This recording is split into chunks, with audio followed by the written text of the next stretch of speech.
So Naomi Klein at one point said the left really is really suffering from a fractioning of their issues, and so there needs to be an umbrella issue that can coordinate all these movements. And she thought that the climate was a great idea, and I think it is a great idea because it is the planet. We all care about the planet, and the left has been suffering from this fracturing into identity politics. So balkanization. Right, and so Divide this has and become conquer. like the new kind of religion and spiritual and metaphysical core of leftist politics. And so the way the ruling class hooks into the left and makes the left their servant is because the left has this belief in human solidarity and, global human polity and convergence. And so if they can make the left believe that there's a climate crisis that requires reduction of standard of living and reduction of population, they can get the left to beat down the working class living standard for them. Welcome their own enslavement, sort of. I was watching the film, what is it called? Soylent Green? The Examined Life. Oh. That has that scene with Slavoj Žižek in a garbage dump. Have you seen it? No. Oh, it's pretty good actually. It opens with it's interviews with a bunch of contemporary philosophers. The opening and closing is Cornel West doing his flow, and then the scene with Slavoj Žižek is him in a garbage dump talking about ideology, and connecting it to what his surroundings. Yeah, and he's talking about ecology, and he says that ecology is the new, like, sort of the new big ideology and the new religion for the, like, world religion. He's right about that, or it's being promoted as such, not necessarily successfully, but pretty successfully so far. I think that film was made in 2006 or something. About that. Yeah. But that reminded me of what you were saying about, how they've realized that is it's a great banner to unite, at least the left behind. And it has the potential to unite people on the right too. And you see their slogans now: "Unite behind the science." Have you seen that one? The fixed, never-changing science, i.e. the religion. The never-changing science. So, so what I would like to do is just kind of, instead of just poo-poo this movement, to try to understand it and maybe help it find a better course, because it does have a lot of potential. Absolutely. So one of the people that I came across preparing for this, her name is Judith Curry. She's a climate scientist, and there's a great 5-minute video of her testifying in front of Congress, and asking some really pertinent questions about climate change and climate policy, and the whole, the way the debate has been controlled.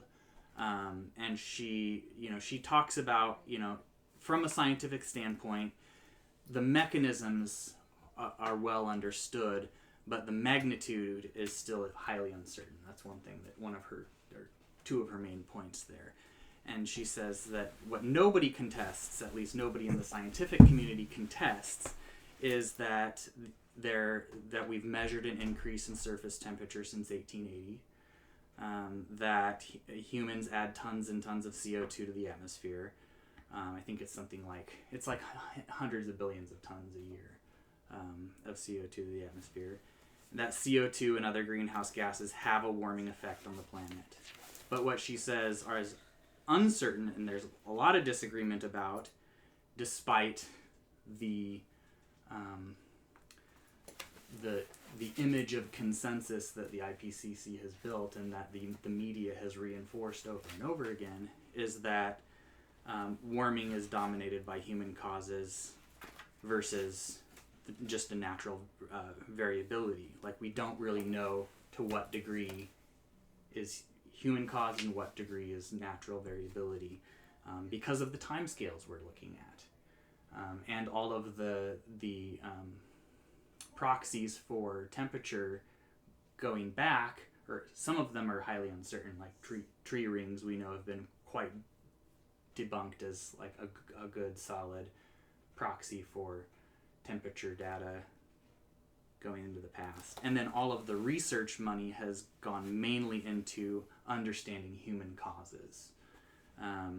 Another one of the points of uncertainty and disagreement is how much the planet will warm. Everything that we know is based on these models that only look at, or that assume a human cause. And then finally, is warming dangerous? The narrative is that warming is going to cause droughts and hurricanes and floods and, you know, it's sea level rises. It's actually cooling that causes droughts primarily. Yeah, so warming causes tropicalization. So, and then of course the value of climate models is very uncertain as well. Is another thing. That Freda isn't here. She could have contributed on that. Yeah. I'd like to register. Go ahead. One of the things that I find pretty hilarious. Well, I don't know if you guys remember that Republican senator that brought the snowball onto the Inhofe.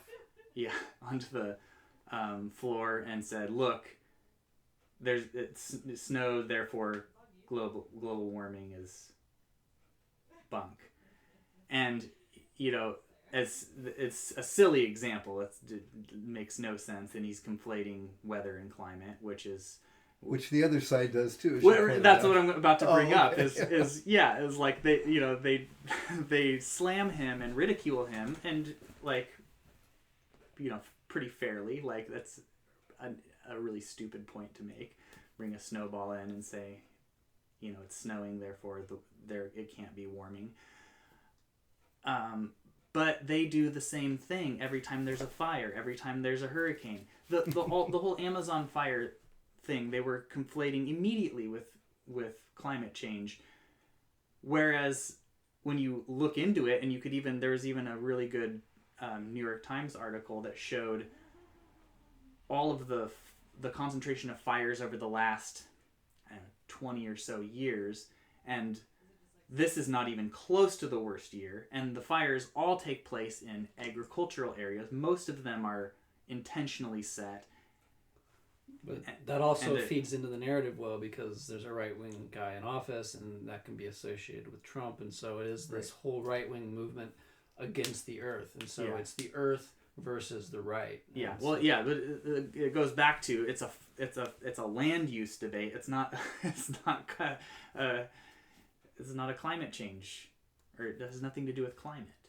So I'd like to register a dissent by climatologists, including climatologists I know personally and others that I don't, against the very consensus that even Curry was supporting. This is a book called Climate, The Force That Shapes Our World and the Future of Life on Earth. And it was published in 2005, and the authors are George Okowa and Jennifer Hoffman, PhD, who is a marine biologist with the World Life Fund, and Tina Tin, who is with the World Wildlife Fund. So these people are being funded by, as I'll show, as my handout shows, are being funded by basically Rockefeller faction foundations, including the Rockefeller Brothers Fund and the Rockefeller Foundation itself. And they face potential cutoff of funding if they disagree with the narrative. And yet, these people were willing to write the following. And I think it's an act of courage on their part. They described the Little Ice Age some centuries back. And one of their concluding statements is, In general, since the Little Ice Age, climate has been growing warmer. Temperatures reached a high in the 1940s, became cooler until the mid-1960s, and since have been rising again, setting records for warmth in the 1990s. Despite this trend of global warming, some researchers believe that the Little Ice Age may not be over, but that it is being counteracted by rising carbon dioxide levels generated since the Industrial Revolution. It is possible that atmospheric circulation patterns characteristic of the Little Ice Age may still be in place. Now that's a very muted statement of a contending theory against the global warming orthodoxy. But I personally was involved with some of the world-class climatologists who are proposing that counter view, and I saw some of the political manipulations that suppressed their view and that reversed the ruling class propaganda from cooling to warming. In the late 1970s, and even in the early 1970s, there was a CIA paper that was leaked, and there was a consensus among climatologists that we were, given the state of the Milankovitch cycles, we were headed into the next ice age. And there were some dramatic cooling events that happened in that time. And the CIA released a report. It wasn't really officially released. I think it was leaked, but they may have leaked it intentionally, that talked about how the cooling of the climate will create droughts and will create agricultural crisis in the equatorial regions of the planet and in countries like Egypt and so on. And those countries that aren't proceeding according to the policies that the CIA wants them to could be gotten to conform by food blackmail and other ways of leveraging the effects of climatic cooling. Now, in the late 70s, I was interviewing George Kukla regularly, who was a Czechoslovakian world-class climatologist who moved to the U.S. and to the Lamont Doherty Geological Observatory. And he was talking about how the rise of tornadoes at that time, which stopped being reported shortly after this, but the rise in the incidence of tornadoes was a sign of an expanding circumpolar vortex, which was a sign of ice age. When the circumpolar vortex expands, the jet stream is its edge. When it expands toward the equator, that's a prelude to an ice age. And he was talking about how all the signs were the glacial nucleation areas on Baffin Island were building up again. The signs were that we were, of course, not a full-fledged ice age right away, but there could be a series of summers where the ice that was deposited in one winter didn't melt throughout the summer and began to accumulate. And he anticipated things like the freezing over the Great Lakes, which we've seen in some of recent winters. And Dr. Irving Kaplan had written some papers about fusion desalination as a way of mining the ocean solution and also of producing low-cost fresh water from the ocean and re-irrigating the Sahara. He had written some papers about that for the United Nations Law of the Sea conferences and so on. And I had written a pamphlet. I had sort of gotten wind of what it meant that there was a people are pollution movement developing out of the grassroots ecology movement, which was a spontaneous and quite legitimate anti-pollution movement, but it was being morphed into a people are pollution movement. And I was beginning to sense what that meant. And I wrote a paper called How Humanity Saved the Biosphere. And as a result of that, I met Sidney Holt, who was a UN employee, and Dr. Kaplan, who was associated with the UN, from a very pro-technology point of view. And we went to Washington because Dr. Kaplan was looking for funding for some of his research on climate change. And we talked to the NSA, and we talked to a general who was at the Pentagon, in an off building from the Pentagon, who was running a massive study involving many climatologists on where climate was going. And he told us, initially to our shock, that Dr. Kukla was being eliminated, was being excluded from this study because he refused to go along with the consensus. And we learned that the new consensus was it wasn't global cooling like the CIA had said and like the climatological community had said up until that point. The new consensus was global warming. And I think there was a ruling class decision around that time that they could get more of their agenda fulfilled with a global warming ideology than with a global cooling ideology. And so the climatologists who were involved in that theory of global cooling were being excluded and suppressed, and new climatologists were being groomed who would support the global warming ideology. Why would it matter though? Global warming versus global cooling. They could espouse the same. Well, I think if you talk about global cooling, you might not want to admit that you're going to use food blackmail. So you might want to cover what you're really doing with global warming. Also, global cooling conduces to high-tech solutions to stave off the next ice age.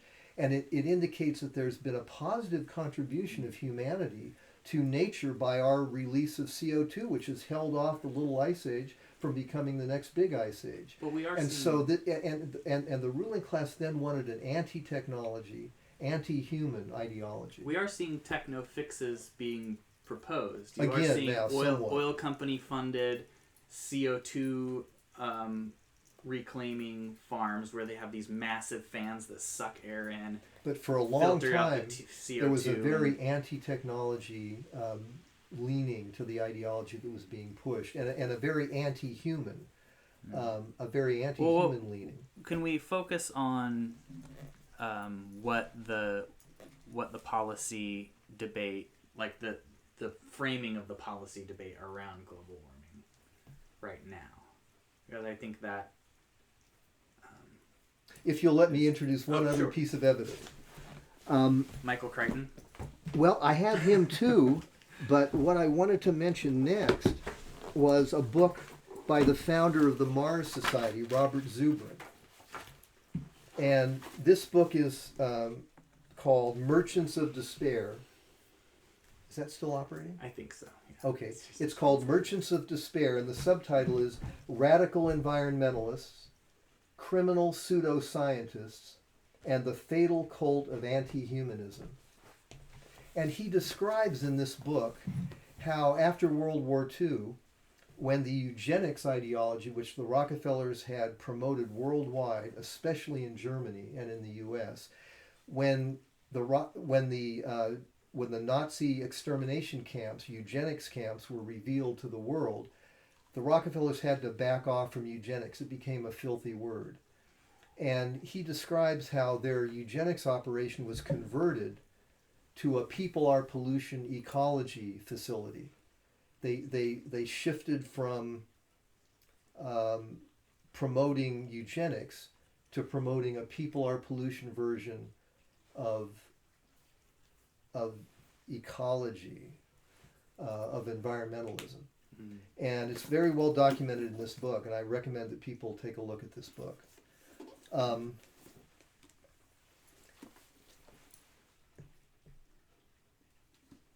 And, there were actually statements about population and people are pollution coming out very openly at that time.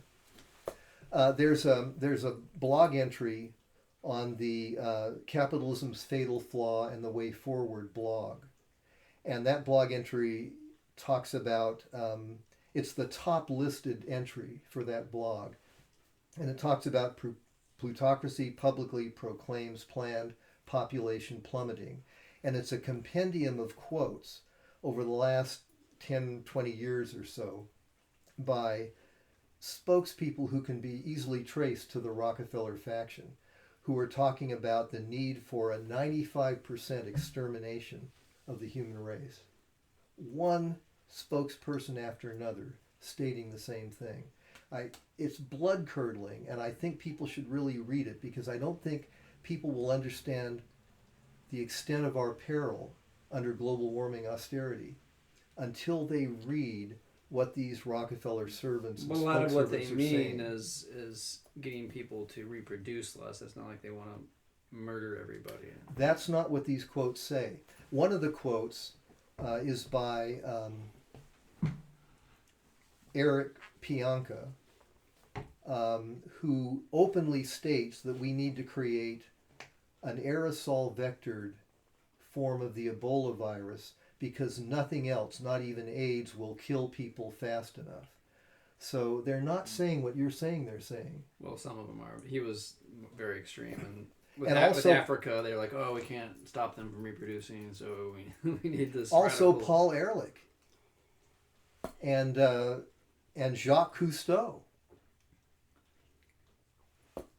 calling for mass murder, not just reducing reproduction, but massively killing those already alive. And that's a common thing you'll hear people say sometimes when you're given this narrative that we are going to destroy the planet. And my argument is the real ulterior motive, the real motive of the global warming ideology is to create a hysteria where people are so afraid of climate change that they will accept a draconian dictatorship, draconian cuts in living standards, and draconian mass murder.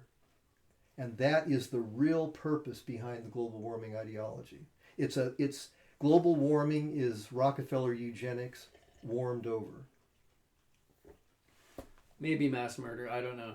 I mean, I think you conflate some extreme statements with this overall plan that all these people... Maybe I think we should take these statements for what they literally say. I don't think we should excuse them. No, I don't I'm not think we excusing should them. I'm just saying just explain because them away. one guy says this. It's doesn't not mean- one guy. Or it's, two or three. it's or dozens. Yeah, I mean, people are saying that because that's... I mean, Jacques Cousteau doesn't mean they're like a function of some cabal. It just... He's a guy that cares about the planet, and so because he's been told all these things, and then he's going to say, yeah, well, humanity's the problem. We got to get rid of him. Yeah, like I don't think That's it's the whole necessarily... purpose of this ideology, to get people to think that way. Because a lot of people just on the street, you go and talk to people, and they'll have that viewpoint. That is the viewpoint that's been inculcated by the ruling plutocracy, deliberately. Right. It's helpful for them to have people thinking in those terms. That doesn't necessarily mean that's their agenda. Their agenda might be something else.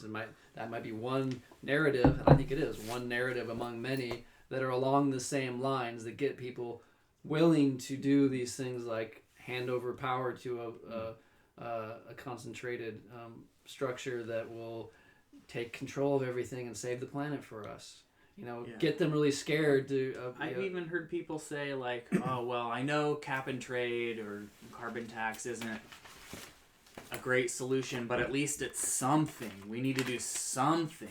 Something, anything. Because you have, and it's very well constructed because you have these, like the Paris Climate Agreements, the Paris Climate Accords is a good example, where you have the governments and, big corporations meeting to talk about what we're going to do about climate change. We have this consensus. Now we have to hash out what to do. We have to hash out a plan and come up with some, a way forward. Meanwhile, you have protesters outside going, that are like grassroots, a lot of them, environmental organizations saying, why do you have oil companies at the table? You're not going far enough. You're not doing enough. It's brilliantly constructed because that gives the appearance that, like, okay, the governments, even though they are, some of them are, recognize the problem. We can still see that there's still a lot of control from the oil companies, and they're tempering the they're putting constraints on what they're trying to do as far as policy. It's not enough. We need to go further. We need to do more extreme. It's just, I don't know. I hear what you're saying, and these people are masters at staying in power and getting what they want, and they're using They're using everything they've got now on this issue. And, I think Adam thinks it's far-fetched that they could have a plan to exterminate 95% of humanity. But history doesn't bear out that view. I don't know how many people have heard of General Plan Ost, which was the Nazi plan for the Slavic peoples and for Russia. And Operation Barbarossa was the part that was aimed at Russia. Now, I mentioned earlier that well, I didn't mention this time, that Prescott Bush, when he first was brought into service as a lower plutocracy servant, funded the rearmament and the reindustrialization for war of Germany through the Brown and Harriman Investment Bank. That's documented in this book called American Dynasty. It's by Kevin Phillips. Aristocracy, Fortune, and the Politics of Deceit in the House of Bush. So the founder of the Bush family, as a lower plutocracy servant family to the Rockefellers, funded the rearmament of the Nazi regime, funded their rise to power. And also, the Rockefellers were funding the eugenics ideology very heavily in Germany, and Hitler was an avowed eugenicist. Hitler started out as a military intelligence officer who was spying on this National Socialist Party, but then later took it over and became initially a servant dictator for the Rockefellers. The Rockefellers and their cohorts in the UK were very worried that there could be an alliance between the advanced industry and technology and science of Germany and the vast labor and natural resources of Russia, plus the budding development of science and industry in Russia, and that alliance could overthrow their plan to rule the world. So they set up a system of servant dictatorships all over the industrialized world. They had Salazar in Portugal, they had Franco in Spain, they had Mussolini in Italy, they had Hitler in Germany, they had Horthy in Hungary, they had Hirohito and Tojo in Japan, and others. And it was all going very well. And Hitler's assignment was to attack East, to attack Russia, and to attack the Slavic peoples. And we know that Hitler attacked the Jews and killed approximately 6 million of them. Hitler's attack on the East eventually killed over 20 million Russians, as well as other Slavics and Baltic peoples. And here's a Wikipedia general description of General Plan Ost. The General Plan Ost, Master Plan for the East, abbreviated GPO, was the Nazi government's plan for the genocide and ethnic cleansing on a vast scale and colonization of Central and Eastern Europe by Germans. It was to be undertaken in territories occupied by Germany during World War II. The plan was partially attempted during the war, resulting indirectly and directly in millions of deaths of ethnic Slavs by starvation, disease, or extermination through labor. But its full implementation was not considered practicable during the major military operations and was prevented by Germany's defeat. By getting Germany to fight Russia and the Slavs, they could destroy both and eliminate the threat to their power. But it was also a eugenics concept that the Slavs were inferior humans and should be exterminated. So this already has started to happen. And of course, in 1939, Hitler decided he could take over the world away from the Rockefellers and run it for himself. So he made an insincere peace pact, the Hitler-Stalin Pact, and then he and Stalin attacked Poland, and the Western ruling class realized that he was no longer their servant, and that started World War II. But he still carried out aspects of the Rockefeller orders that he still saw as in his interest. So, but the people who really launched all the dictatorships in Western Europe, and the Hitler dictatorship in particular, the Rockefeller faction of the ruling class, are still in power. Now, in order to defeat the Frankenstein monster, the Franken dictator that they had created, they needed help from Stalin. And they, in effect, bolstered Stalin through that, and they together defeated Nazi Germany. But after World War II, Stalinism and Maoism, Stalinism in Russia and China became the new threat to Rockefeller world power. They had to poo-poo their eugenics plan for a while, until 1989, when the Stalinist dictatorship was overthrown since then they've been pressing again for a return to this same kind of plan, now not under the rubric of eugenics, but under the rubric of people are pollution, environmentalism, and global warming. From another lens, that's though, my primary hypothesis. Didn't the Cold War serve a lot of their purposes, though? They always make things serve their purposes, but they couldn't very well launch another. It seems like they're trying to ramp up a new Cold War with Russia. That probably serves their interests, but they weren't in a position to repeat what they tried to do before World War II with Stalin breathing down their neck. It's only since 1989 that they could have a second try at that plan for global extermination. Well, I just would frame it as global domination, and to some extent, less population is much easier to dominate. Yes. So, that's part of the reason. I'm just trying to frame it in a more strategic way than just evil people that want to kill everybody. You've got to get to the root of this. The root of this is the law of the tendency of the rate of profit to fall that Marx discovered. There was a period called the Great Techno Deflation in 1870 to 1890. It was a very long period of deflation that was not due to a depression. Here's the Wikipedia article on it. And during that period, machine-based industry was growing so fast and its productivity was growing so fast that machines became obsolete before they could be finished, let alone put into production. And prices for all kinds of things were dropping, all kinds of consumer goods and raw materials. Comparable in a limited way to what we saw in the 90s and since, to a degree, of the rapid drop of computer and consumer electronics costs. But this was everything. And of course, the depreciation of the cost of the commodities output was associated with the depreciation in the value of the fixed capital that produced it. And writing off all that fixed capital and having to replace it with new, more advanced, more productive fixed capital was destroying the profit rate of the concentrated owners of fixed capital. And so, just in time, Galton, this is the Wikipedia article on eugenics, which is very watered down, but it still has some facts in it.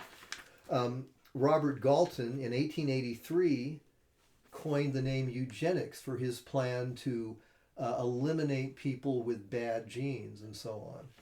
And I don't know if you know this, but Sanger, the founder of Planned Parenthood, was an avowed eugenicist and indicated that her purpose in founding Planned Parenthood was to eliminate the Afro-American race.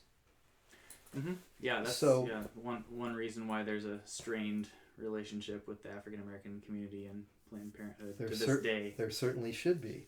But I'm trying to point out that there was a massive eugenics ideology that now has become the global warming ideology. But the fundamental goal is the same.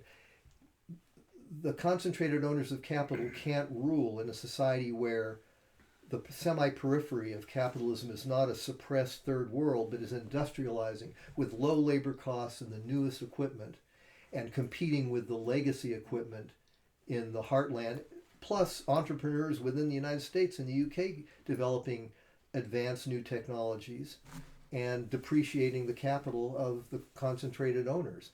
They can't allow a large middle working class educated population that can innovate to exist in the world, or they're going to be overthrown.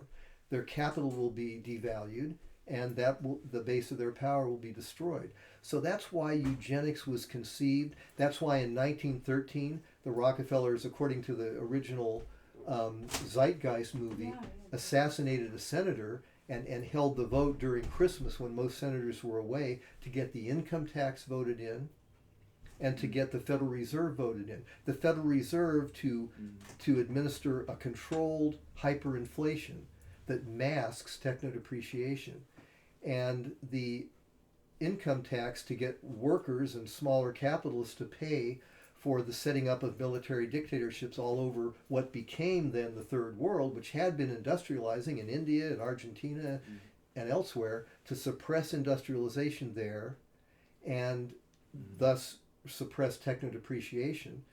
And so now we see global warming is a pretext for preventing industrialization of the third world, because if they impose a carbon tax, that's going to price out small countries from being able to do and that. the Rockefeller faction is getting desperate because despite their efforts, Brazil has industrialized and is continuing to industrialize.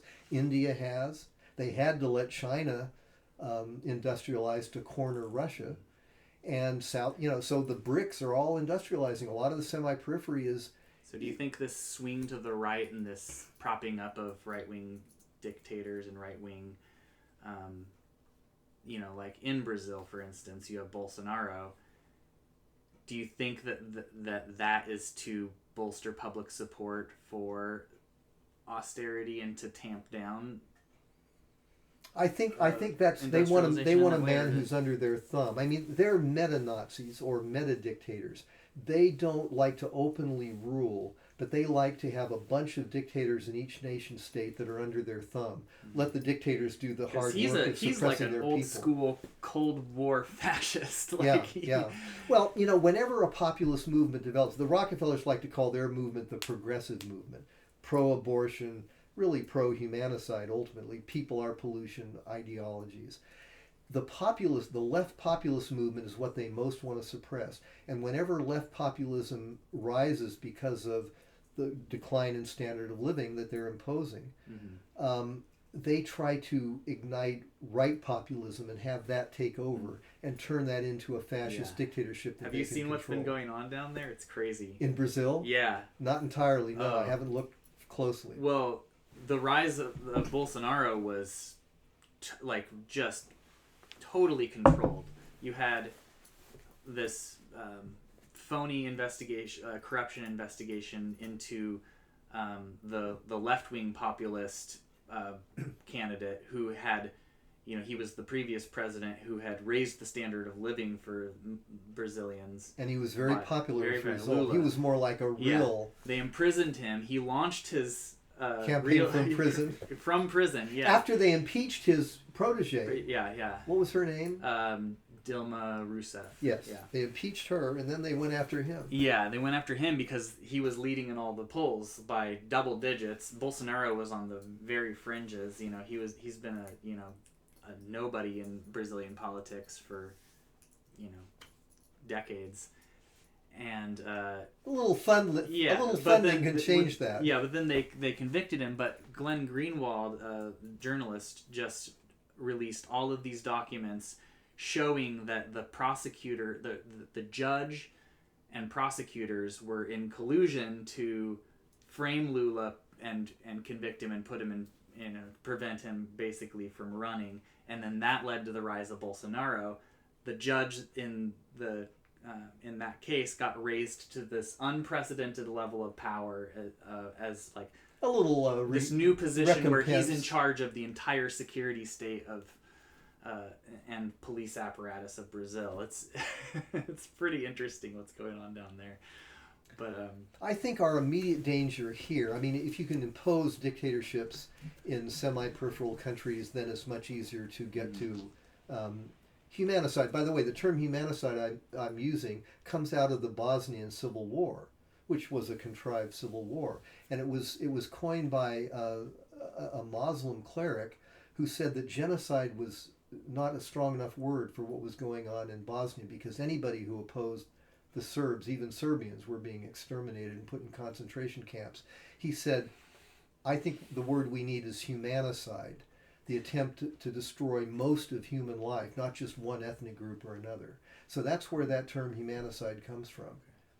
And I think in this country, if Hillary Clinton had won, I think the state power of the federal government would have been used to destroy the coal industry.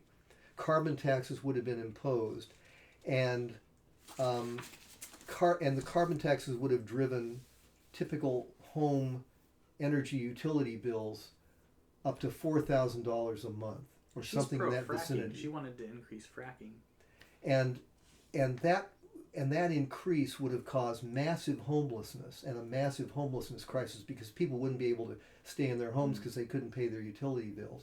So then there would be FEMA protective custody camps. These camps have already been established. They have stacks of thousands of coffins in them. The government has already, for Social Security offices and other offices where people might protest, they bought millions of rounds of hollow point bullets. This is a matter of public record. And these protective custody camps for the mass of homeless could easily, once martial law was declared. Now? Aren't they using those for immigrants now? Some of them, but there's a lot more of them than the immigrants need. Then you could once you declare martial law because of the crisis, you could then morph those FEMA camps into extermination camps. Yeah, Alex Jones has been talking about this for years. And notice that he's been suppressed. He's not allowed to speak much anymore. Yeah. Well,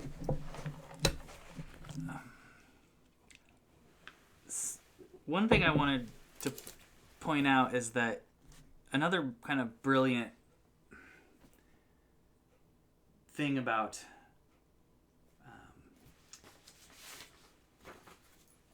making people feel responsible for climate change, and because you've probably heard it just in everyday conversation, guilt. There's this guilt, yeah, and that people feel responsible, and they've even renamed the current geological age the Anthropocene. Mm-hmm. But I think this is something that goes back, I don't know how far, but in this is Spinoza's The Ethics. In the appendix to the first section, he talks about final causes and how people have this tendency to attribute everything to the gods, and he's totally, his conception of God is has a disinterest in human affairs. There's no a little bit like the deists God. Yeah. So I just wanted to read this passage where he's talking about but while they sought to show that nature, and he uses nature and God interchangeably, yes. Does nothing in vain, they seem to have shown only that nature and the gods are as mad as men. See, I ask you, how the matter has turned out. Among so many conveniences in nature, they had to find many inconveniences, storms, earthquakes, disease, and the like. These, they maintain, happen because the gods are angry on account of wrongs done to them or by men, or on accounts of sins committed in their worship.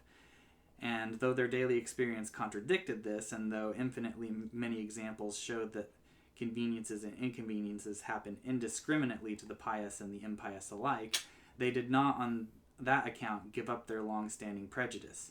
It was easier for them to put this among the unknown things whose use they were ignorant of, and so remain in the state of ignorance in which they had been born, than to destroy the whole construction and think up a new one. And this is just what came to mind when I'm thinking about how clever it is to get people to believe that basically all of the earthquakes and hurricanes and fires are our fault. It seems like a punishment for our sins, and it seems to be this deeply rooted thing in the human consciousness that goes back to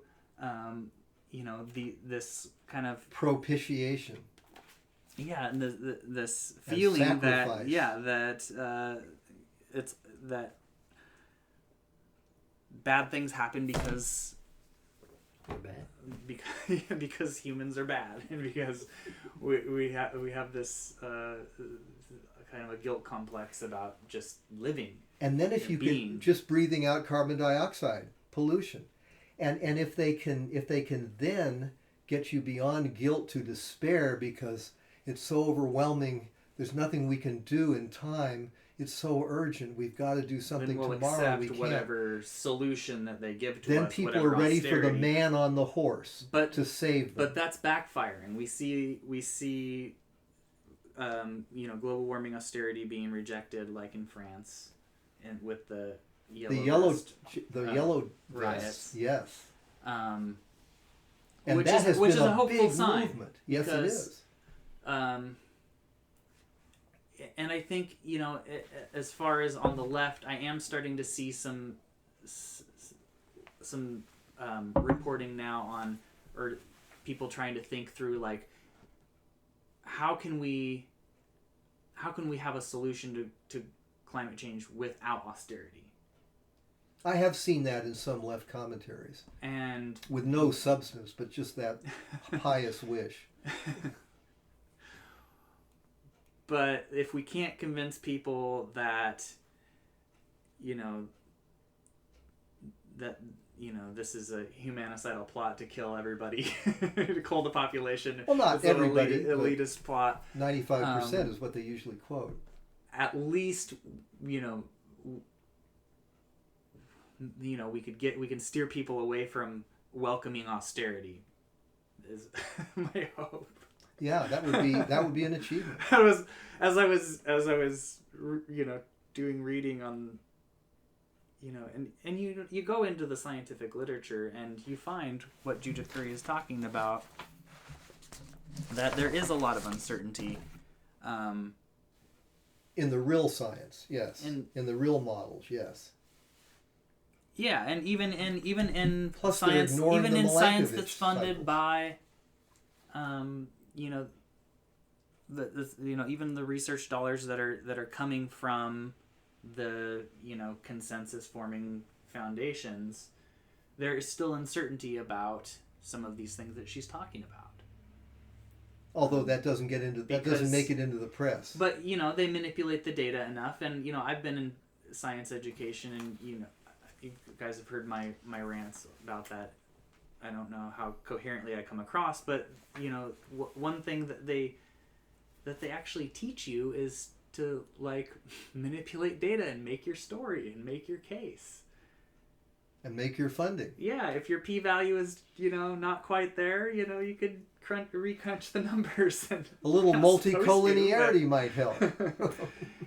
Yeah, and even if you and even if you're not manipulating the data, you'll put in wording that colors it in a way that gets your point across. While this isn't statistically significant, we believe da da da da da. But there's even a fundamental argument here, Chad, that this whole global warming austerity pogrom is based on a big lie that would even put Goebbels to shame. Carbon pollution. Carbon dioxide is okay, so let's talk about that. Let's talk about the NASA study that came out, I think, in 2016, showing a greening of the Earth. Yeah. And that goes again to, is warming dangerous, or is it maybe a good thing? My Sputnik-generated high school biology book. I was going to ask you if either of you have any... biological sciences curriculum study. What it talked about in here was how plants... That's outdated. Yes, of course it's outdated. All real science is outdated. Where does Sputnik come in? Well, I mean, it was Sputnik that drove these curriculum studies that upgraded science education for a while in the United States. This was the biological sciences curriculum study. There was the physics curriculum study, the mathematics curriculum study. They upgraded a whole bunch of teaching. But this talks about how plants in the present biosphere are starved for CO2, that most of the plants evolved in a climate that had much higher levels of CO2. And in greenhouses, if you feed CO2 in beyond the atmospheric concentration now, the primary productivity of those plants, the rate of growth of those plants, shoots way up. Yeah, do you know that they're adapting to low CO2 by increasing the number of stoma on the leaves, which are the little that let in the gas. That let in the gas. Mm-hmm. But as the CO2, as atmospheric CO2 rises, we're seeing fewer stoma. So we can literally watch the adaptation of the plants. So the plants are going to be fine. The foundation of Earth's biosphere is carbon dioxide, is photosynthesis, which depends on carbon dioxide. Yes, there are some black smokers Have either of you done any like indoor gardening or? I have. So what's one of the main things that you adding CO2 you do to you the have greenhouse? A CO2 tank, right? Yes. and I mean there are some black smokers. There are bugs that eat rocks. There are chemosynthetic bacteria. And the last time the Earth went through a snowball Earth period, that may have been what helped to regenerate and melt that ice. We have archaea too, which are really interesting. We have what? Archaea? Archaea, which some of which are rock eaters, are lithotrophs.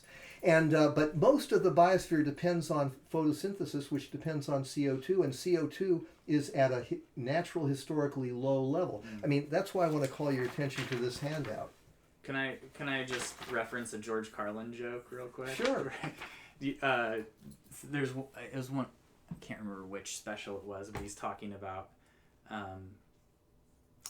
think he's talking about global warming, but he's like, or he's just talking about how like there's all the gloom and doom in the media, and the media loves it. You know, we know this. You know, if it bleeds, it leads. And they follow orders. They follow orders. The media likes to play up murder and death, and and they like to do what the ruling class tells them to do too. And well, obviously, but they don't take orders from Jeff Bezos, the Washington Post, right? They take orders from the Rockefeller plutocracy. But he's talking about that, and he's like, the Earth is going to be fine. He's like, we're fucked. The Earth is going to be fine. I don't know if I necessarily agree with him on that. But that is some of the narrative too, right? I mean, the disasters that happen are like, that's the main danger that they hold over our heads, that there's going to be more storms and more migrations because sea levels are going to rise. Obviously, sea levels rising isn't going to... Maybe he's playing a bit into that. Isn't going to end the plants and animals. It's going to fuck up our coastal cities and like cause migrations and stuff. So...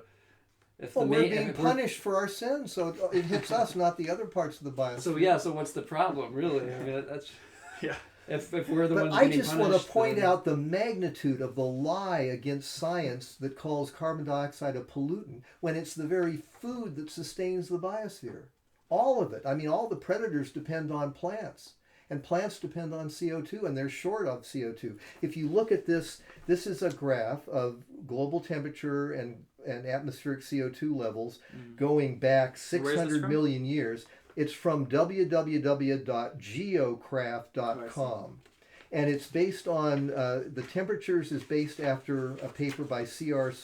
Scotese, and the CO2 levels are based after a paper by R.A. Bemmer in 2001. And you'll notice that they're always telling us that CO2 levels are the highest they've ever been in 300,000 years. Okay, so if you go back 300,000 years, yeah, maybe we're a little bit higher. You can hardly see it here. This is the atmospheric CO2 level. But if you go back any distance into biosphere history, we're at approximately the lowest level that we've been since the Carbo-Permian Ice Age in terms of CO2 in the atmosphere. Carbon dioxide has been way higher as you go back in Earth history. And the last time it was this low, we had Ice Age. And in fact, we're still in the Pleistocene Ice Age series. We maybe have delayed through our carbon dioxide emissions the onset or the conversion of the Little Ice Age into the Big Ice Age. But the Milankovitch cycles are so massive in their effects that our puny CO2 contribution to the atmosphere, I don't believe, can hold the next ice age back for long. And you can see here that we're looking like we're headed for a new ice age in terms of CO2 concentration. And in terms of global temperature, that's the blue line, we're not much higher. In fact, we're lower in Earth temperature than it's been for most of the history of the Earth's biosphere. So we're being lied to in a massive Goebbelsian way by selective presentation of the data and omission of mentions. There was a famous paper in the early 70s called the Milankovitch Cycles, Pacemakers of the Ice Ages. And that was the standard view until Can you explain these... the Milankovitch cycles a Well, the little bit? Milankovitch cycles have to do with changes, basically periodic, somewhat aperiodic, but periodic changes in the geometry of the Earth's orbit around the sun. And the biggest one that has 100,000 year period is the variation in the ellipticity of the Earth's orbit. So it creates greater insolation for 10,000 years approximately, and then dropping insolation, sunlight coming onto the Earth's surface, flux of sunlight, for 100,000 years. And the ice ages basically are 100,000 year with mile deep ice, followed by 10,000, 11,000, 12,000 year interglacials where things warm up. We're in an interglacial, and this interglacial is the longest so far. Now, the official party line now is that although all the previous interglacials took 11,000, 10,000 years, this interglacial is going to take 53,000 years. And it's based on some very flimsy arguments. Why is this interglacial so different from all the previous ones in the Pleistocene? So indications are that we're headed for an ice age and that our CO2 emissions, if anything, have been forestalling that ice age for a while. And the biggest sign of ice age conditions are droughts, which we've been having galore, which they now tell you is due to global warming, but usually that's a lie. And the expansion of the circumpolar vortex, which brings Arctic air masses over the Great Lakes and down toward the equator, where it generates, when it meets warm, moist air masses coming up from the Gulf of Mexico, where it generates more and more tornadoes and more severe tornadoes, which we've been seeing. The reason why drought is caused by cooling is that the cooling atmosphere in the northern hemisphere cools the surface waters of the ocean. When water cools, its rate of evaporation goes down. When the amount of evaporated moisture goes down, the amount of precipitation of moisture, either as ice or as rain or things in between, has to go down. So you get loss of precipitation, and you get drought, and you get ultimately desertification preceding glaciation. This book, Plants in the Ecosystem, by Billings, Fundamentals of Botany series, talks about the history of the biosphere leading into the Pleistocene, and how drought was always, and desertification was always, the harbinger of the next glaciation. So I just wanted to call these things to your attention. Yeah. This graph is a refutation of most of the lies that we're being told about this being the hottest ever, this being the highest CO2 level ever. And again, I point out that carbon dioxide, if you want to kill the biosphere, cut down on CO2. Cut down below a certain threshold, and it looks like we're pretty low compared to what it's ever been on this planet. Cut down the CO2 level enough, and you kill the biosphere. There's so many redundancies built into, and this is what they've found too, over and over again in throughout the history of climate science, or the recent history of climate science, is there are so many factors that like they didn't previously consider. So they didn't up until I think the mid 2000s realize how much carbon dioxide can be absorbed into the oceans, and how much that can offset atmospheric saturation. And there's cloud albedo, things like that. Cloud albedo, where if you have warming and you form more clouds, you reflect a lot of... You reflect sunlight, and then that has a cooling. So that, yeah, there's a lot of redundancies built into the system. Like, this isn't just this fragile little thing where we tweak one tiny variable and then it all runs out of control. It's like, we've broken so many feedback loops. But these massive, mile-deep glaciers that spread over the northern hemisphere again and again during the Pleistocene, that's a massive effect that is hard to argue against. When you have snow spreading and then not melting during the summer, the albedo of the Earth's surface goes way up, sunlight is thrown out into space that would have warmed the atmosphere, and you get a self-amplifying positive feedback cooling that leads to the next ice age. That's too complicated when you can get pictures of polar bears swimming. Yeah, and you have we have well, we've been dumbed down. This glacier that disappeared in Iceland, and talking about maybe due emotional to drought. stories. Maybe did due you to see drought. the plaque that they put? No. Okay, so this is a story, a recent news story. So this glacier, it was one of the first glaciers to completely disappear in Iceland. They put a plaque at the site that it was, with this really emotional inscription on it that says something to the effect of, "To future generations, Mea culpa. we know what the cause of this melting is, or this is the site of this glacier, and we know that the cause is. It's only you know if we did the right thing." And then it has the CO2 concentration parts per million, like 400. These people are masters of this kind of thing. It's- Goebbels was taught by them. The big lie didn't start with Goebbels. I want to also bring up another, like, a hilarious finding. I think hilarious finding in a recent study that studied the effects of what would happen if we sharply reduced CO2 emissions in the United States and sharply increased wind farms, the amount and production of wind farms.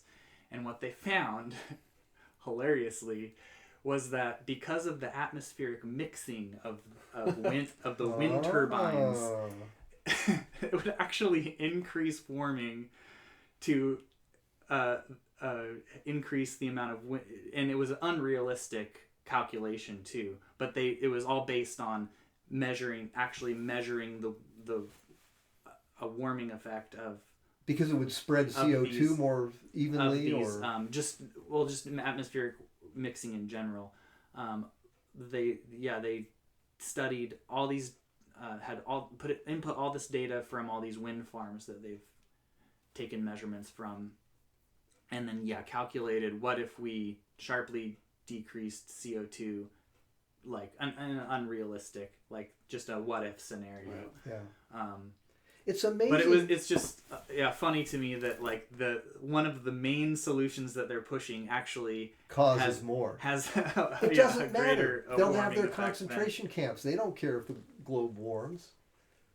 Let's just consider for a moment the more rational, progressive. So, they're talking a lot about solar panels. So me and him have talked about this before. How much fossil fuels it takes just to get the minerals out to make the solar cells. Plus, it's an intermittent, low energy density power source. It can't replace. There was a good and then the others. waste as they run out. You have to dispose of these solar panels as well. Yeah, there was a really good article in Commune magazine, which is a new, very leftist socialist magazine.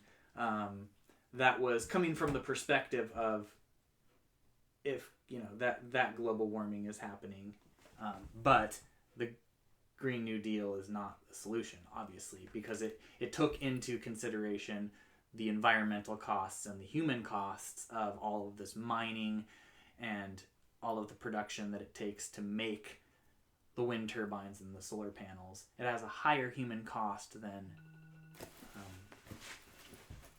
not doing it. And just what we're doing now, fossil fuels, and Well, what seems to be a decent alternative that they're they're not talking about What? is, what about nuclear energy? Well, nuclear fission even would be very, but it's dangerous in ways. The real solution is nuclear Just don't fusion. put it anywhere near a freaking fault line like they did in Japan. But nuclear fusion would not have the downsides of uranium fission, and it would be even more powerful in the amount of energy it generates from water. That's what Dr. Irving Kaplan was talking about with fusion desalination. Irrigate the Sahara, make it productive, and mine the ocean solution for minerals that are dissolved in it, and use fusion power to do it, where the water that you're desalinating is the fuel for the fusion reaction. But that would destroy the dictatorship of petroleum. I think that would techno-depreciate the whole petroleum infrastructure massively. The way I see it, I think they know that fossil fuel economy, capitalism the way it is, the days are numbered. They're trying to get to that as soon as possible with as much power as possible. Without the longer that capitalism lasts, then the greater the chance of there being a multipolar post-capitalist world. And so they're trying to hurry up, and they're using the environment as an excuse. Clearly, that maybe the climate tax would lock in the current elite power structure very securely. Right. As we were talking about. Suppress industrialization and, price out any sort of, industrialization and increase from, or like any kind of upstart industry. Prevent the reindustrialization of the U.S., which has a chance under the current regime. But, it could be destroyed by carbon taxes. Let's just talk for a second about the way that this appears to people that are anti-capitalist, that do want a different future. So they're looking at people like Trump and I think some of these factions that are fighting against this plan. And they're obviously even more pro-capitalist in a lot of ways because Trump, I think, we can agree, has some backing or alignment with some of the lower level industrial capitalists. Trump is a leader of a faction of the capitalist ruling class, absolutely. Right. And do you think he's a leader? Yes. Or a tool? Well, I think he has various leadership skills that have been demonstrated in terms of getting working class votes. Now, whether he has somebody over him or not, it's possible, but... I think definitely. But, to what extent how many he has and who he's listening to, it seems like he's probably bouncing back and forth and trying to, play the middle ground with different factions. Maybe he's more or less aligned with one or the other. But in any case, when people look at this, they think, it's so easy to see Trump and any of the ideas that are going to try to delay this globalization process as just prolonging all the problems of capitalism. But that prolonging is actually part of a faction's desire to try to make more room for multipolar power structures post-capitalism. And so everybody knows capitalism, I think, in the elite structure, knows that capitalism's days are numbered. It's all about what's that going to look like when we get there. And so there's people that are delaying it, the nationalists are delaying it, and that might actually be a good thing. It might actually be better to have a multipolar world, even if it... Better than having a monolithic global meta-dictatorship. Even if it prolongs fossil fuels. And I don't like pollution. I don't think anybody really does. But no, there needs to be an anti-pollution movement. That's why externality equity is a key plank of the proposed successor system to capitalism that I talked about.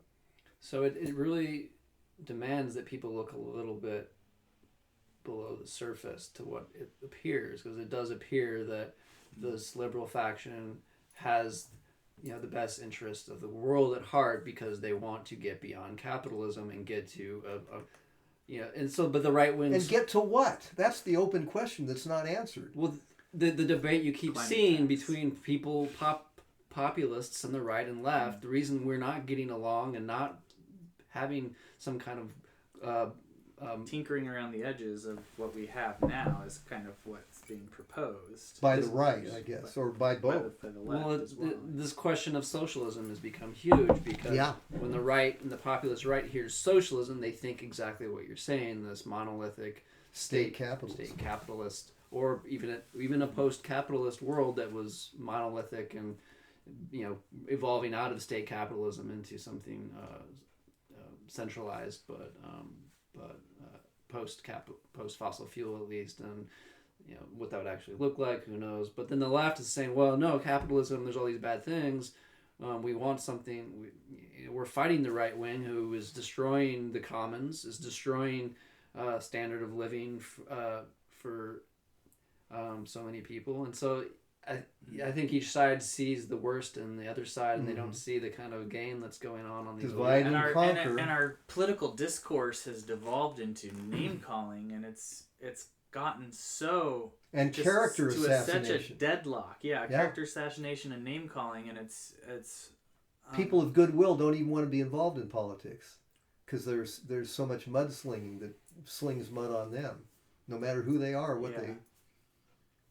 And that's a way to destroy democracy also, to just create a total incivility.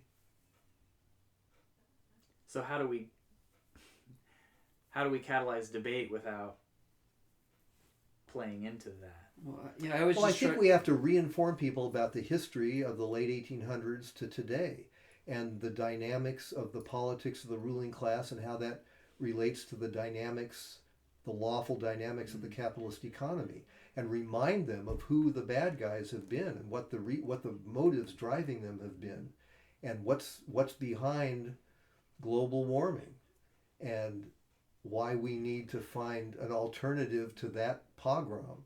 Something on Facebook that I saw the other day gave me a little bit of hope, and it was a kind of a meme that somebody posted, and it was just to summarize, it's all text, and it's the rich fly in private jets everywhere, make billion-dollar industry deals, own the companies that dump poison into the oceans. Media, nothing. The poor eats a burger. The media, wow, thanks for killing the planet, dick. Touche. And I thought it was a pretty good satire of like how the media plays into the personal shaming of the least offenders. Exactly, yeah, without any real critique to the real offenders. And I posted, and then I was a friend on Facebook had posted that, and then my comment was, and the debate around policy related to climate change is oriented mainly in one direction, and that is a global carbon market, which would have no effect on the behaviors of large corporations and the elite ruling class, but would price poor countries out of the opportunity to industrialize and most likely result in laws imposing austerity the world over, including most industrialized countries. Touche. And to my surprise, a lot of people were like, well put. Wow. Thanks for sharing. It was well put, and I'm glad that there are thanks people. Thanks for seeing clearly. Yeah. And it was like people that I don't even know. They were just friends of this Facebook friend. And that's a good sign. So that they responded to your that gave well me some said, hope well that said. was like, okay, because just on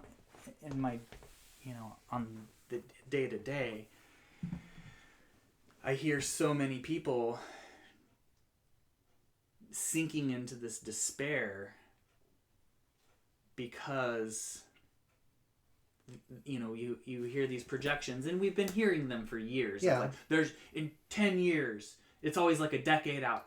10 years, we have 10 years to fix this problem. Elizabeth 10 years Warren. to fix it. Since Elizabeth the 80s, Warren. they've been saying this, Yeah. and now they're like, they've just They started the 10-year they cycle also- again. Of they like, also always we've got say- 10 years to lower our CO2 emissions. They or also fuck. always say fusion Completely. power is 20 years out.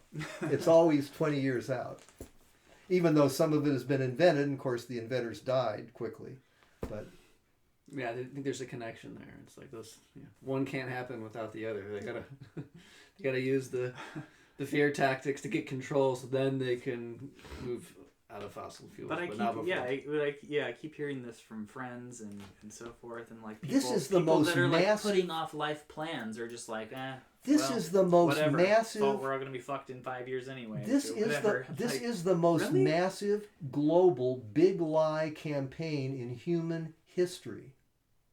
It's been building for decades, but now it is the most massive global big lie campaign in the history of humanity. So people that are actually putting off their life plans because why?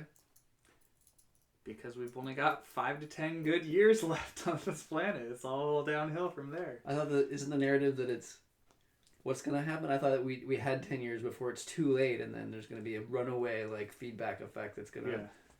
But are they actually saying like Elizabeth Warren is saying 11 years. Not necessarily putting off life plans, but just having that, and it's usually in a cynical sort of way.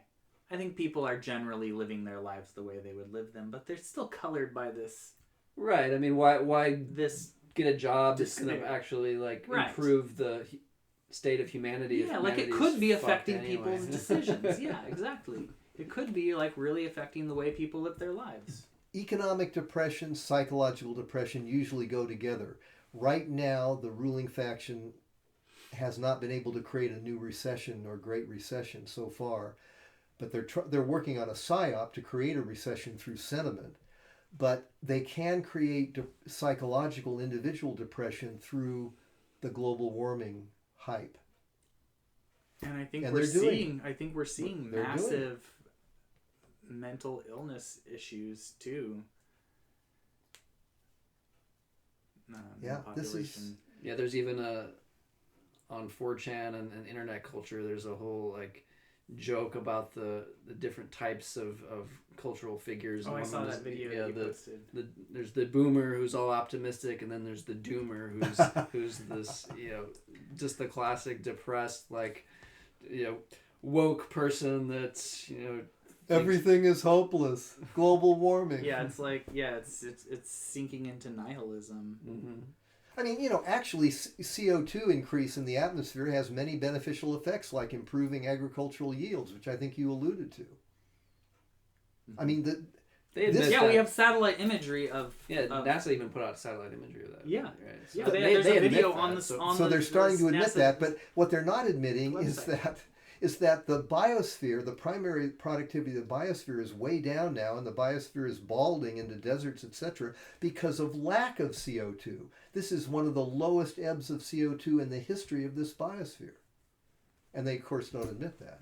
Oh, CO2 is going higher. Well, if you look at the scale of the Pleistocene, it's way low. But the pollution's so bad that it's easy for people to go along and they with play the on CO2 theory, because when they live in a big city and they got smog, or they see pictures the smog is the brown stuff that's really toxic. That's nitric oxide and there's other nitrites or nitrates. Other nitrates, yeah. But part of the problem I is remember in Sputnik chemistry is class over. we made that in a reaction, and I was thinking that photochemical reaction that it was in the copper lab that we did. So we were doing some chemical reactions with copper, but we produced, so we had to get it under the hoods that suck it out and put it into the atmosphere. Because it's so toxic. but we were creating a very small amount of it. Yeah. But I think my point is that we're no longer teaching children with curriculum like this. And when the curriculum's been dumbed down, produce a lot of that. And people don't even know that photosynthesis depends on carbon dioxide anymore. Carbon dioxide is a bête noire. Okay, so that reminds me of another piece of propaganda that went out. The Bill Nye.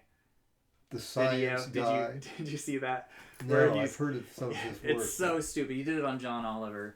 But he took like a flamethrower and lit a little desktop globe on fire, and then he just stands there and shames the audience for not doing anything about it.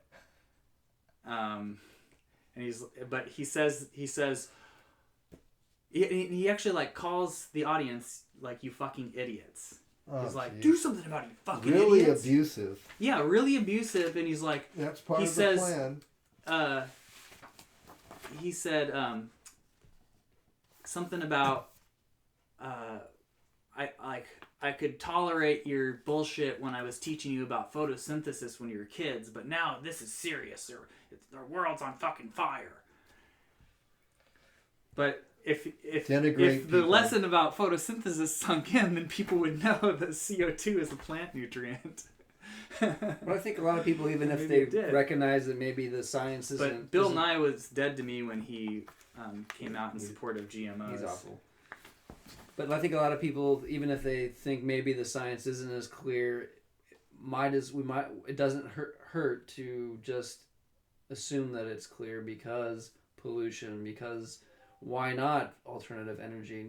I don't think people want to learn any of the deeper science, because what's the point? Whether it's CO2 it's or hard. It's something reading scientific reports is boring and tedious, right. And so whether it's CO2 or not, what difference does it make? Because pollution's bad, fossil fuels. Mm-hmm. But CO2 isn't pollution. No, but that's my point is that a lot of people don't care about the CO2 aspect of the theory. And they've been dumbed down. So harping...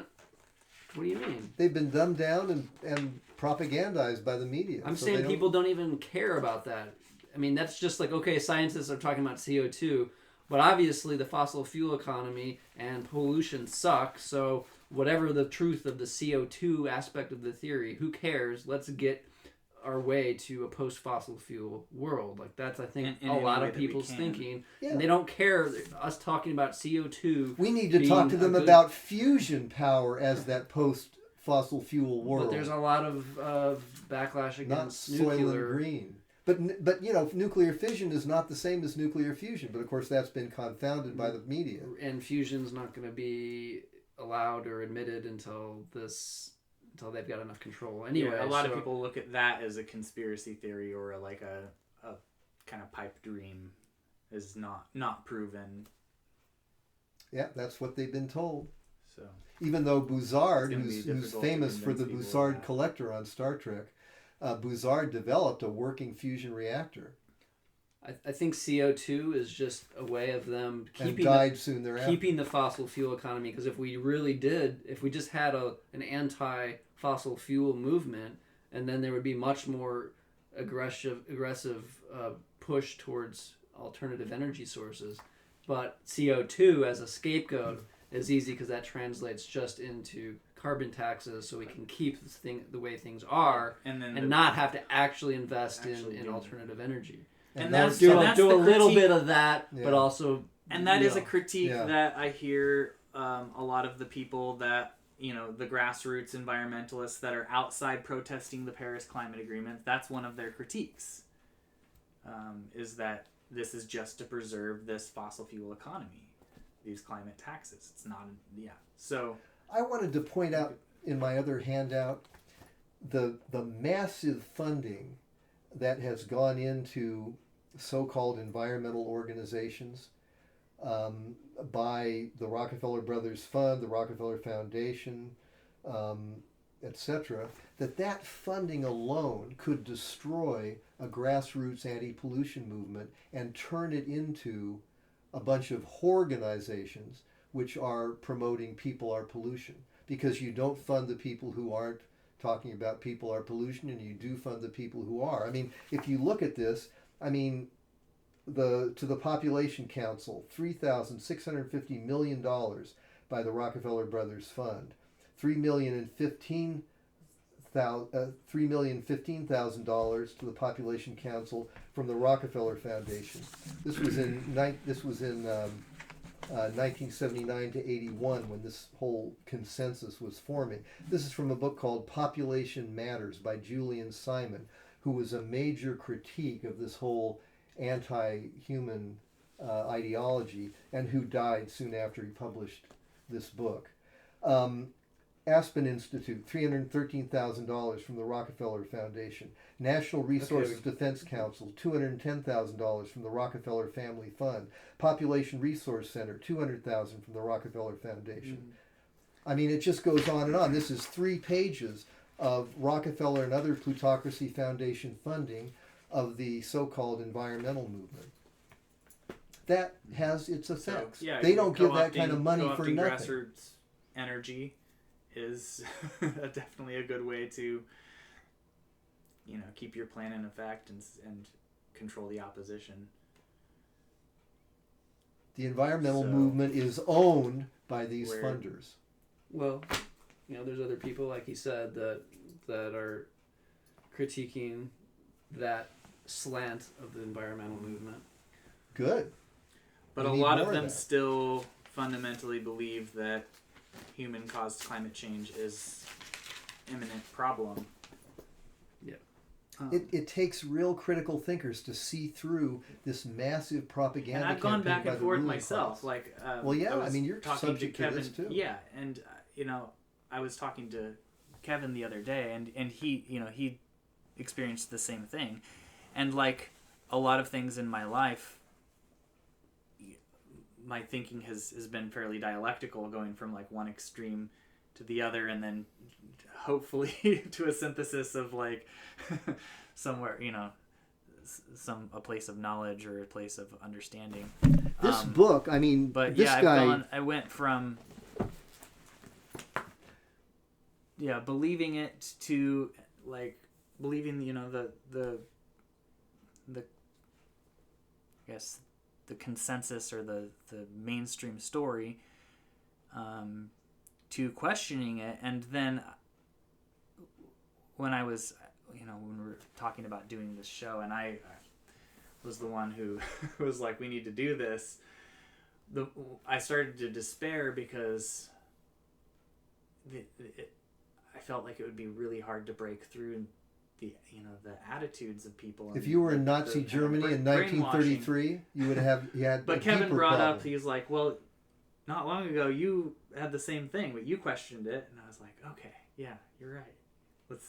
We need to do this. I think people are seeing the fever pitch level that it's hysterical. That it's hysterical. It's hysterical. Everything is the result of climate change. The fires in the Amazon, the intensity of the hurricanes, everything is a theory that predicts anything and can't be falsified is not a scientific theory. If you look at weather event data, we're actually on a decline. There was kind of a peak in 2005 of extreme weather events, and we've been sort of on a pretty steady decline ever since. There's been a couple of little spikes, but interesting.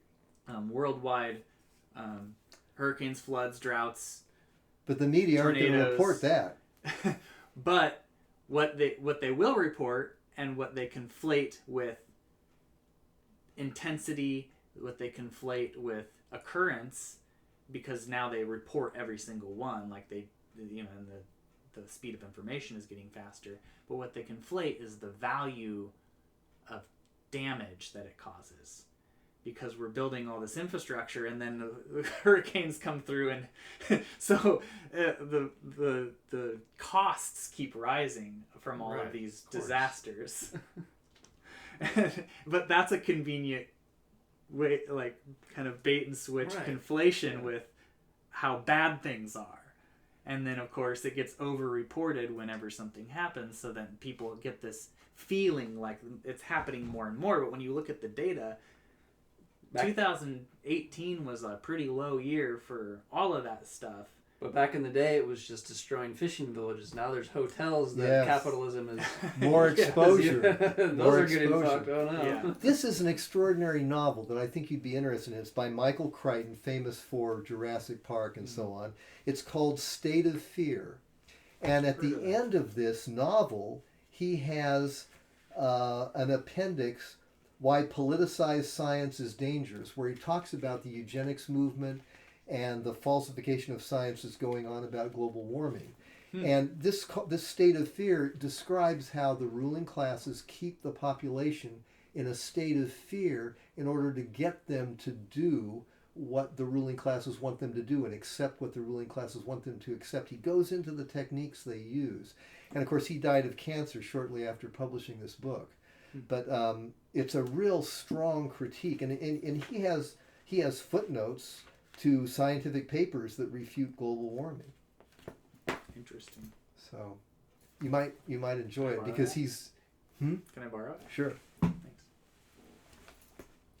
He's looking... I don't know, that's a lot of pages. Yeah, it might not be compatible with your reading schedule as a graduate student. I've got a few weeks left. I just started reading Manuel de Landa's 1,000 Years of Nonlinear History, so got to get through that first. That's my priority. But I'm going through it pretty fast. It's a really, really good read. That's one of Adam's favorites, right? Yeah, that's the one Adam's been talking at me about for 5 years.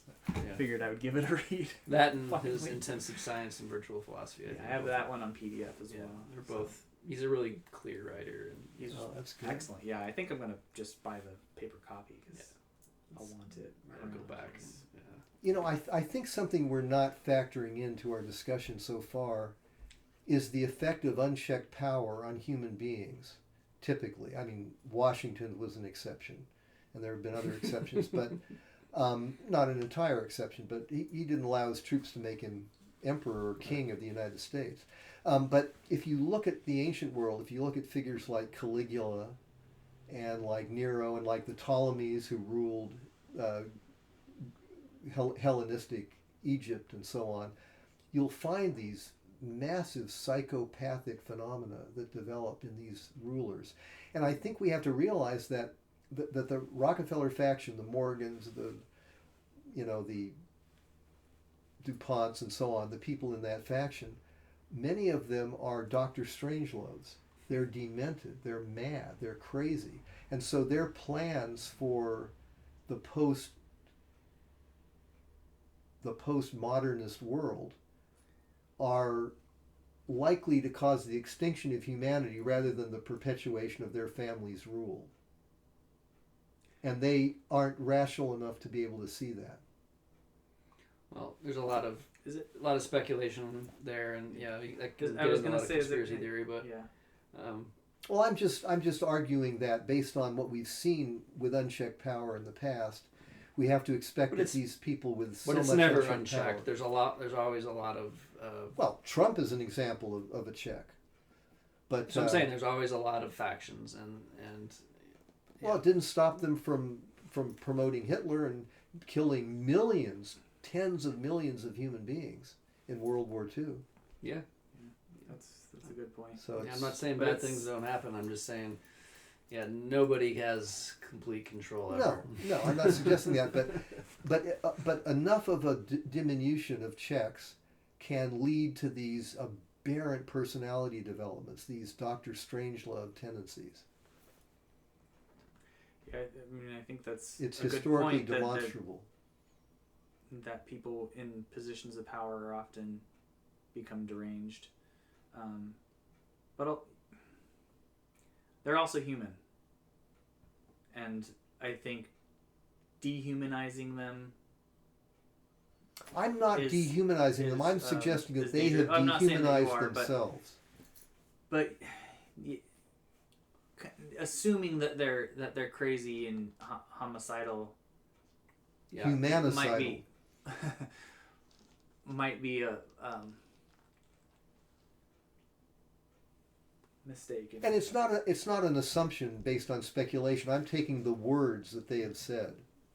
Well, you're extrapolating a lot from them, and no, not much. I mean, when they talk about an Ebola virus to kill off 95% of humanity, some dude Eric Pianco who no one even knows or cares about. Obviously, well, he was a big hit with the Texas Academy of Sciences. And there's a lot of people that talk like that all over the place. Well, of course there are, because that's being pushed. Right, because it's a popular opinion. They're seeking as crazy favor. as it might seem, it's actually something that a lot of people think. Yeah. This doesn't mean they have the power to do it. This stuff rolls downhill, and some people are currying favor with funding and so on and perks from these ruling class groups. Others are just parroting and propitiating what they see as the way the wind is blowing. So there's both going on. But it's pretty crazy, the kind of things that even Melody said to me about, wanting to see, would be happy if most of humanity was killed off.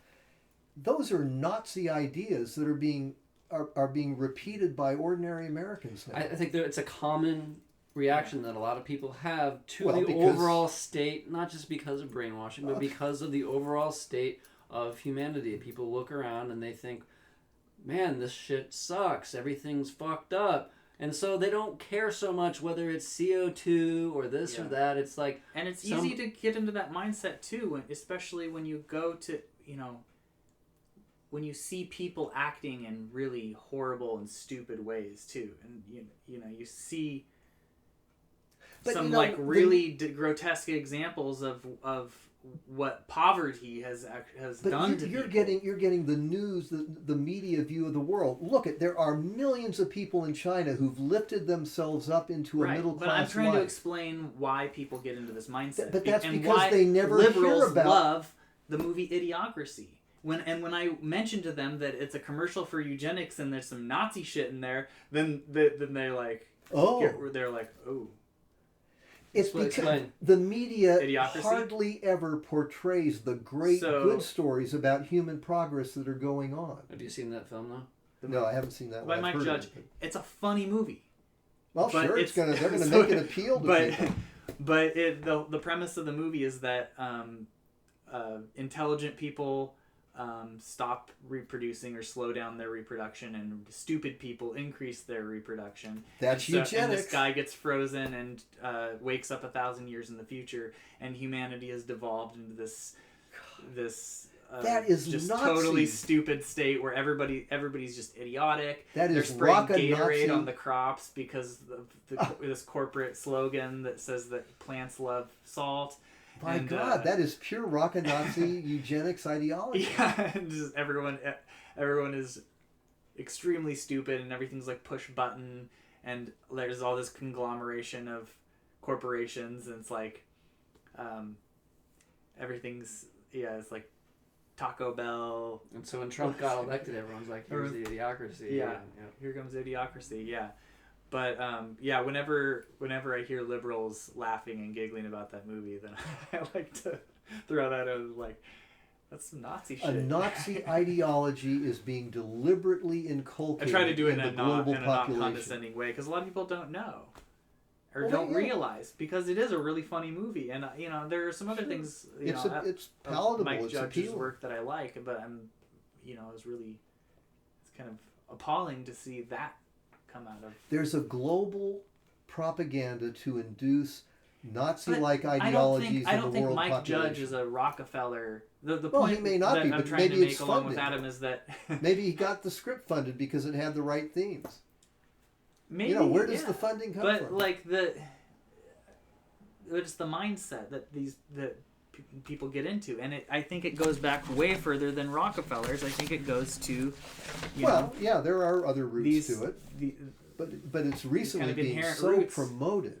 It's being promoted so and it's intensively. an easy one to promote because of this kind of Right.